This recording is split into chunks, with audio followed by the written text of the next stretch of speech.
I'm going to show you a picture to get started. This is a picture of Cook's Tavern.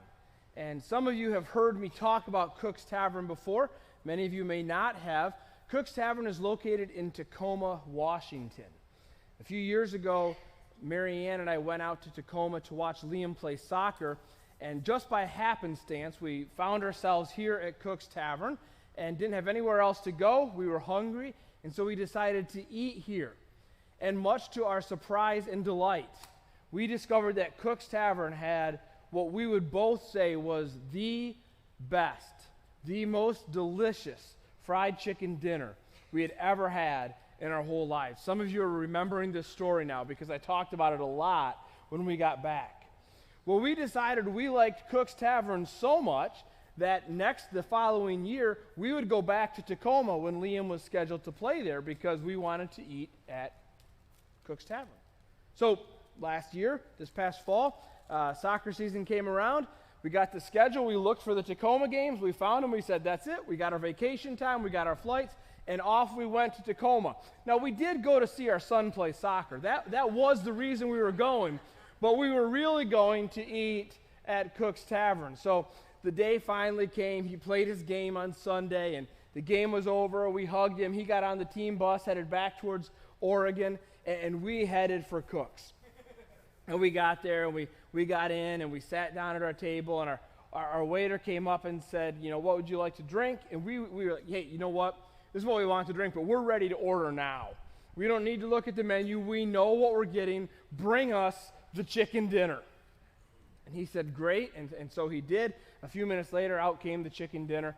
And you know how when you see food that you know is going to be so good, your mouth starts to water a little bit.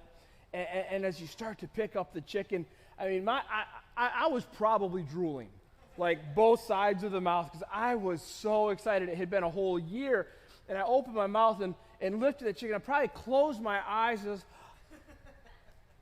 and it wasn't as good as I remembered. And I kind of chewed it. It's chicken. Tastes like chicken. I said to Mary Ann, I said, how's your chicken? And she said, it's okay. I said, yeah, mine too. It's just okay. And she said, it looks like it's a little bit burned. And I said, you're right, it does. It looks a little too dark. I said, we probably just got a bad batch. And so when our waiter came back, we said, hey, is it possible that our chicken just got cooked a little too long? And he looked at it and said, no, it looks fine. And we said, well, maybe a little bit burned. And he said, no, this is what it always looks like. And we don't want to be those people, right? And so we're trying to be nice. And so I kind of told the story, hey, we flew across the country just to eat here. And he said, no, this is how it always looks. I said, okay. So he went, and it's okay, so we'll eat it. And Mary Ann pulled her phone out and started scrolling. And finally, she found this picture that she had taken a year before of me enjoying the greatest meal I'd ever had in my life. And she said, look at this picture. The chicken's not as dark. And we don't know what happened. We don't know if they had new ownership or if the previous chef left and they had a new one. But whatever changed, the chicken at Cook's Tavern is no longer as good as it once was.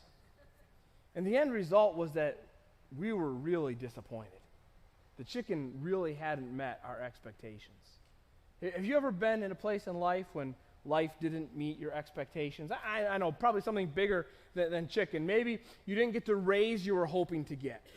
Or maybe you didn't get the promotion you expected. Or your kid didn't get picked for a team or for a part in the drama. Or maybe something bigger than that. Maybe you experienced a great loss. Or you went through a time of feeling betrayed. Every single one of us knows what it means to have life not live up to our expectations.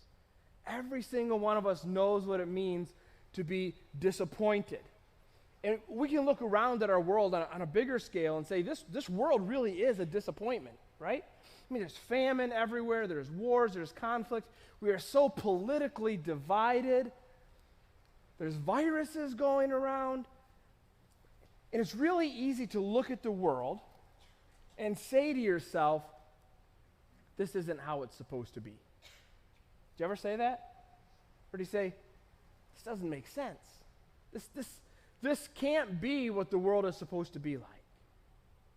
You know, when you say those things to yourself, you are absolutely right. This is not how it's supposed to be. This is not how the world should function. This is not what God created the world to be. You know, when God looks at what we've turned his creation into, he says the exact same thing. This isn't what it's supposed to be. This isn't what it's supposed to be like. It's perfectly reasonable for us to say our world doesn't live up to God's expectations. We are not what he created us to be. Why? Well, because we don't always listen to him, right? Sometimes we kind of do things our own way, and that never turns out well. You see, God created this incredible world that was ideal for us to live in. Everything we needed was right there, and people lived in perfect harmony. But when we started to do things our way instead of his way, the world started to get off the rails. It started with Adam and Eve, of course, and then it was Cain and Abel, and then it was generation after generation after generation after generation, all the way up to us, and we do it too. We make decisions every day that break the world. We treat people poorly every day. We say things we regret. We do things we regret, and all of this contributes to the brokenness of the world. So it's perfectly fair to say this world doesn't live up to God's expectations. But aren't you glad that God doesn't just destroy us when we miss the mark? I mean, he could have done that with Adam and Eve, right? The moment Adam and Eve decided to do life their way instead of his way, he could have rage quit the world, been like, that's it, we're done. But he didn't. He didn't respond with rage or anger. He responded with love and with grace and with mercy. He came and he pursued Adam and Eve, remember? He came to the garden and looked for them. And he pursued them with mercy. He didn't just destroy them. He pursued them with grace. He provided for them what they needed. And he pursued them with love. He sat down with them as a caring father with his children and said, Adam and Eve, you shouldn't have done this. And now that you did, you need to know how this world is going to be from now on. And if you read Genesis 3, you see God explains to Adam and Eve, this is the world that you're going to live in from now on, and it's not always going to make sense. It's not always going to be what you expect. In fact, you are not always going to make sense to each other. And you are not always going to treat each other as you expect to be treated. And this wasn't God being angry. This was God being loving, God being a father. And the reality is that just as God pursued Adam and Eve with love and with grace and with mercy, he pursues us with love and with grace and with mercy.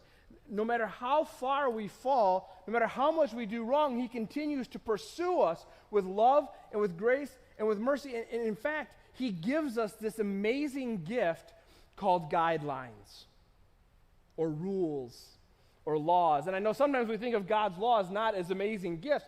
We think of them as, well, God's trying to steal all my fun. God's trying to keep me from doing what I want to do. But the reality is God's laws, God's guidelines are given to us to help us make as much sense as possible of the world we live in and to help us live as abundantly as possible in the world in which we live. Now, if you're a parent, you do the same thing for your children. Our children are little. We didn't have a lot of rules in the house, but we had some. We had one really, really important rule.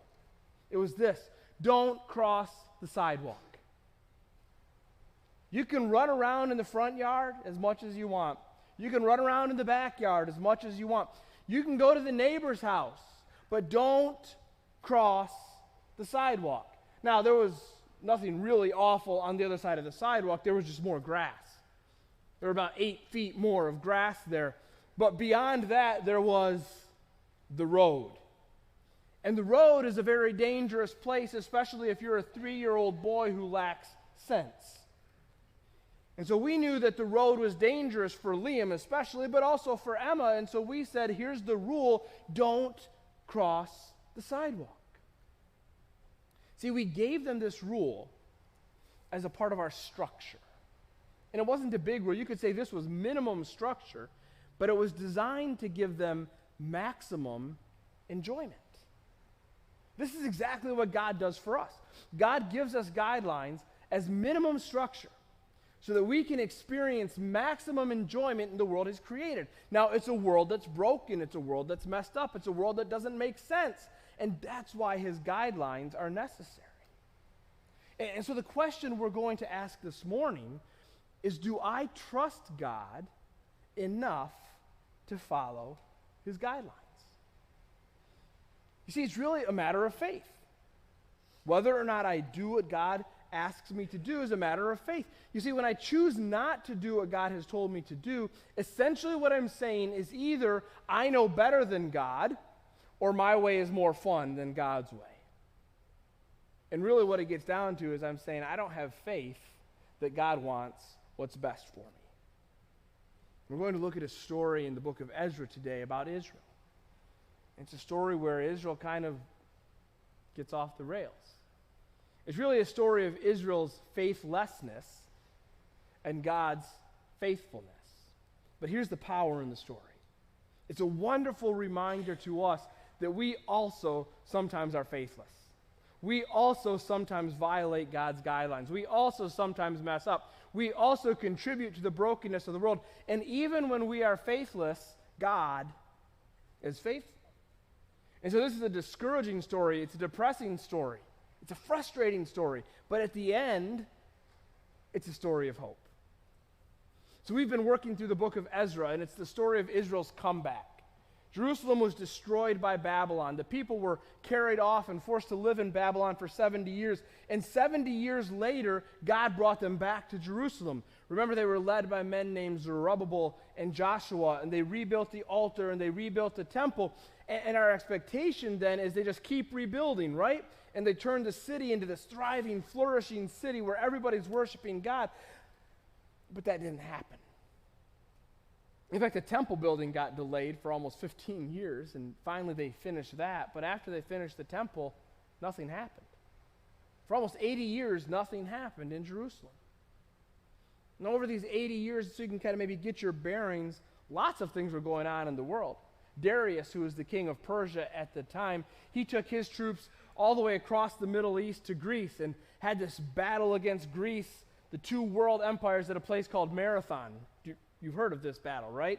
And the Greeks won, surprisingly. And this one guy was so excited, he said, I'll go tell everybody. And he ran 26 miles from the Battle of Marathon to let everyone know. And he comes into the town, and he says, we won, we won. And everybody says, yes, hooray, hooray. And he falls over dead. And for some reason, we think this is a good reason for us to run 26-mile races.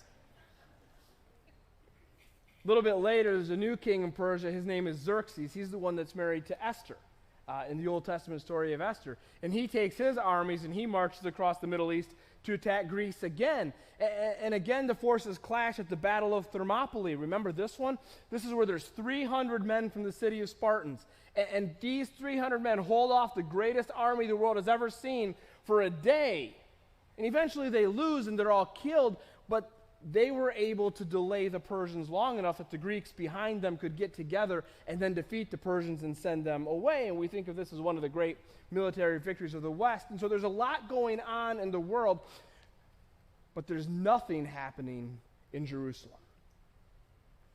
So we have a new character that enters the scene. His name is Ezra. He's actually the guy who wrote this book. And it's about 80 years since Zerubbabel and Joshua went back, and now Ezra is going to lead the second wave of Israelites back to Jerusalem. Ezra is a priest, and he's an expert in the law, and so his goal is to go back to Jerusalem and teach people the law. But I think Ezra had some expectations. I think he thought, I'm going to go back, and the people have been there for almost 100 years. Certainly the city has been rebuilt to its former glory, and it's this bustling place of commerce, and everybody's worshiping at the temple. This is going to be amazing. I can't wait to get there and be a part of the rebuilt Jerusalem. And when he arrives, his expectations aren't met.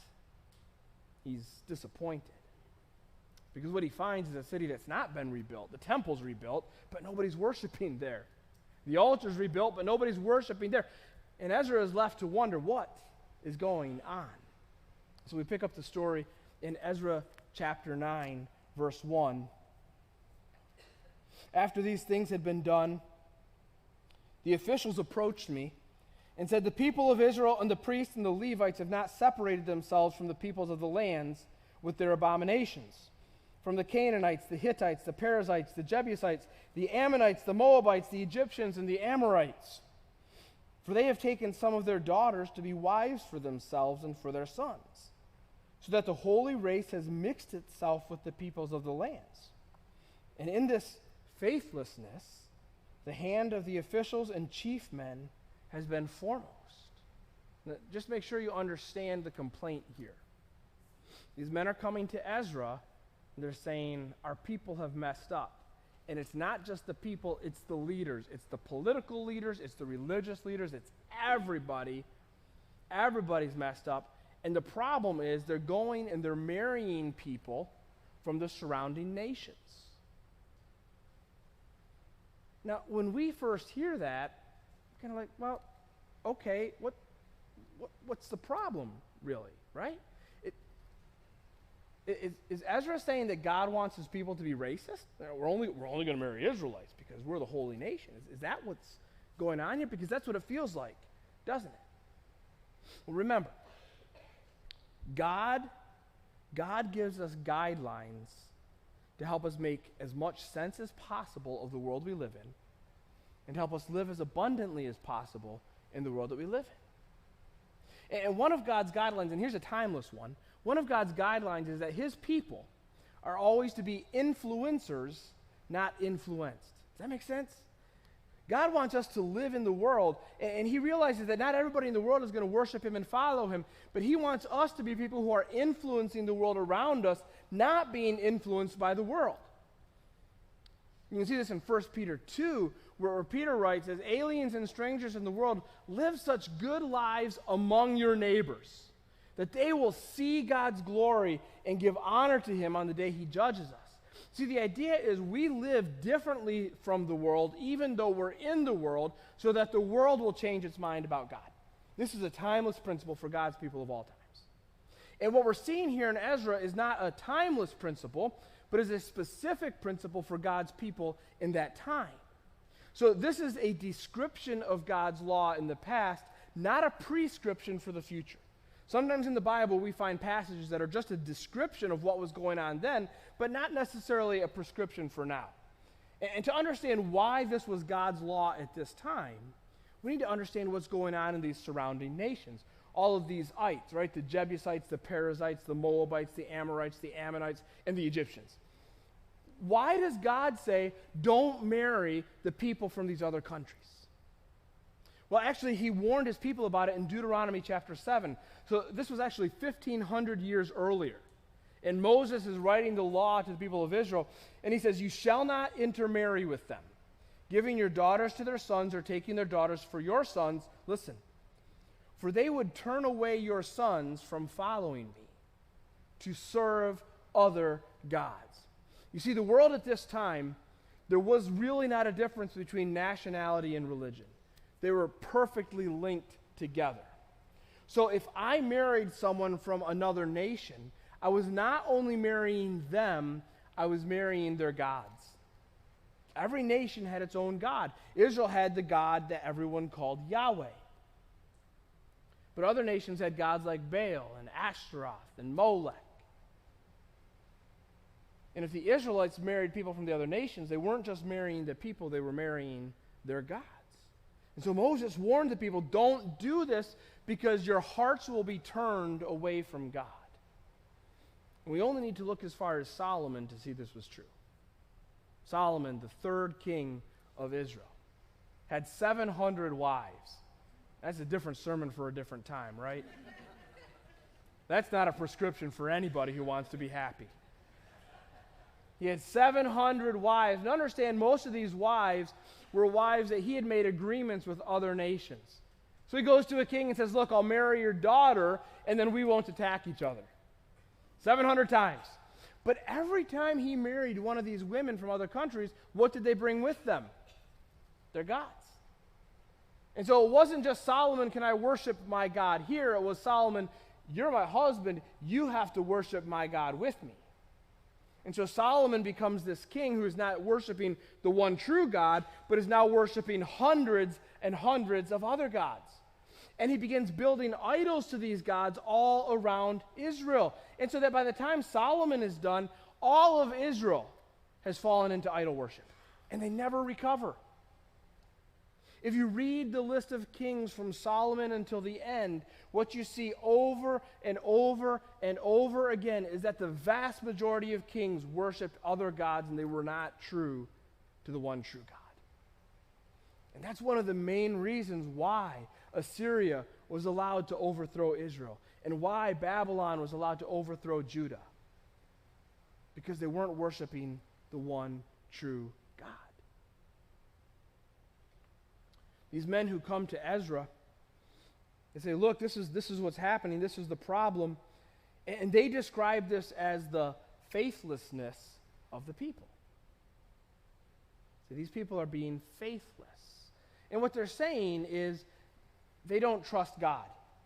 Because God laid out this guideline, right? The guideline was, don't marry the surrounding nations because they'll turn you away from me. And these people have said either our way is better or it will be more fun to do it our way, and so we're going to marry these other people anyways, and very quickly, less than 100 years, they've begun worshiping their gods again.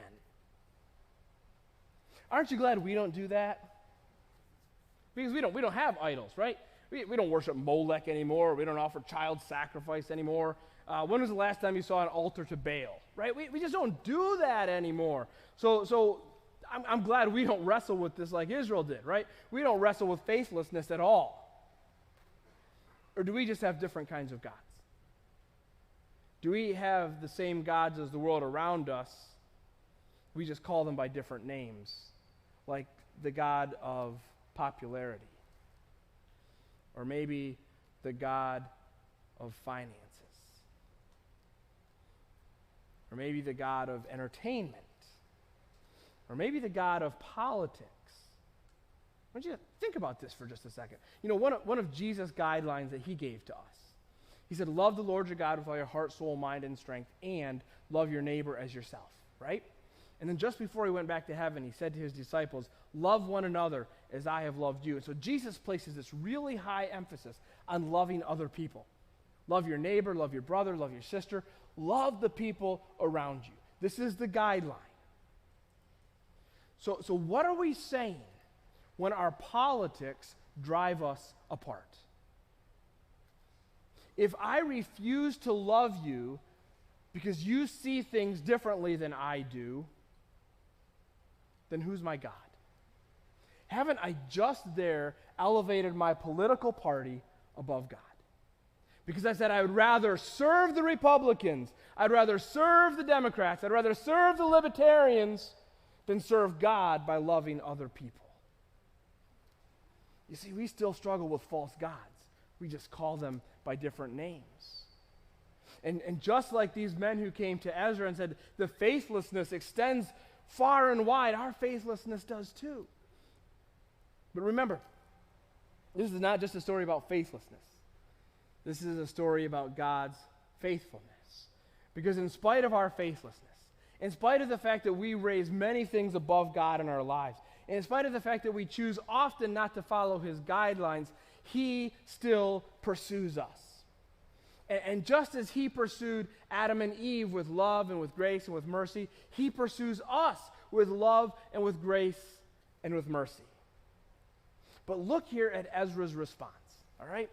Ezra hears about this terrible faithlessness. Verse 3, he says, as soon as I heard this, I tore my garment and my cloak, and I pulled hair from my head and beard, and sat appalled. Now, we don't do this, right? When we're sorry for something, we typically don't start ripping our clothes off. I'm glad we don't do that. But what Ezra's doing here is he's making an outward sign of what's going on in his heart. Because in his heart, he's being ripped apart by the faithlessness of Israel. And he says here, and I sat appalled. And if you keep reading, he sat in the same place for hours, not saying a word, simply contemplating what has happened here. Why have God's people been faithless? And what do we need to do in order to experience God's faithfulness again? And in verse 6, Ezra begins to pray.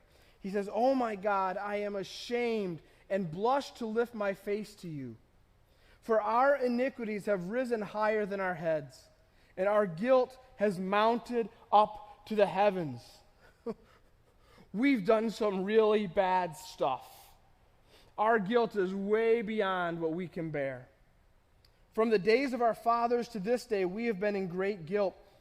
And for our iniquities, we, our kings, and our priests have been given into the hand of kings of the lands. So he's saying, look, this isn't just us. This is our fathers before us and our forefathers before us.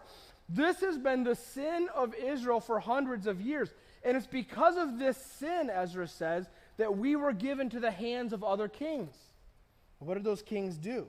To the sword, to captivity, to plundering, and to utter shame, as it is today.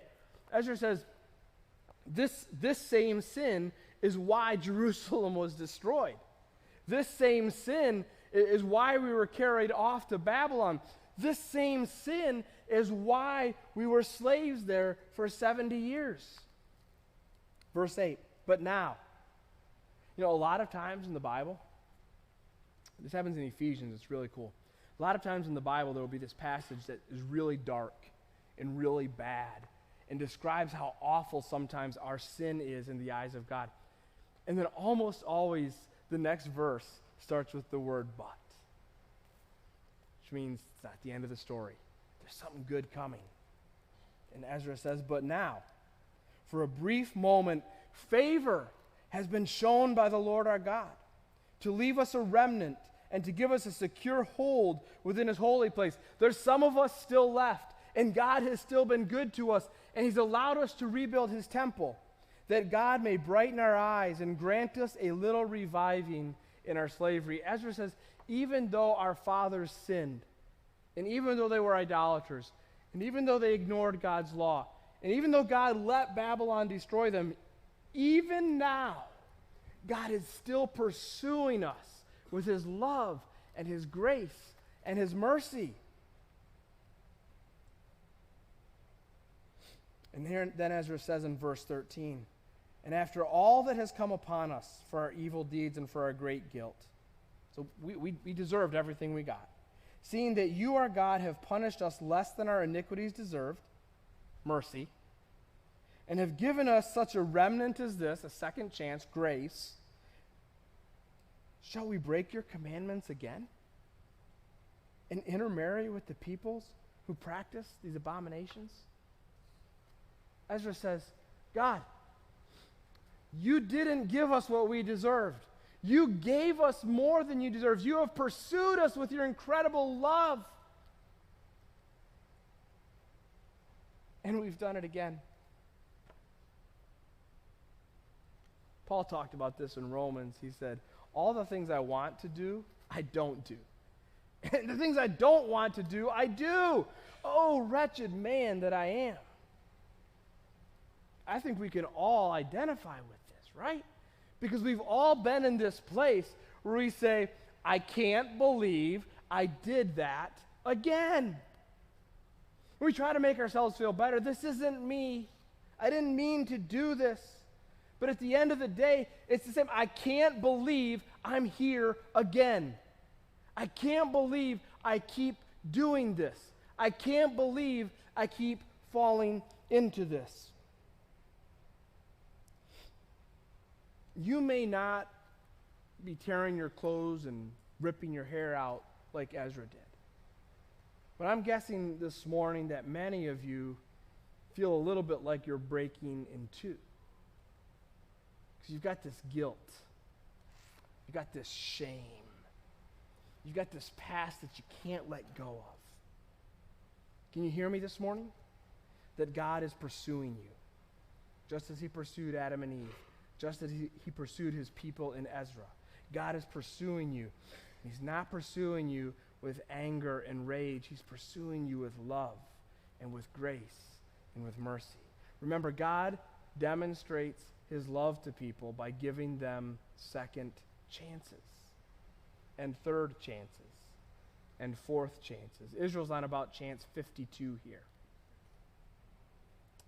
When Ezra's done praying of this land, so he acknowledges that we've done this.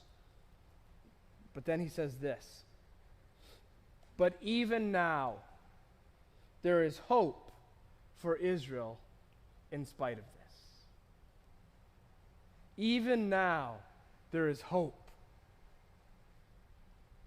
Even now there is hope. Israel could not do anything so awful that God would stop pursuing them.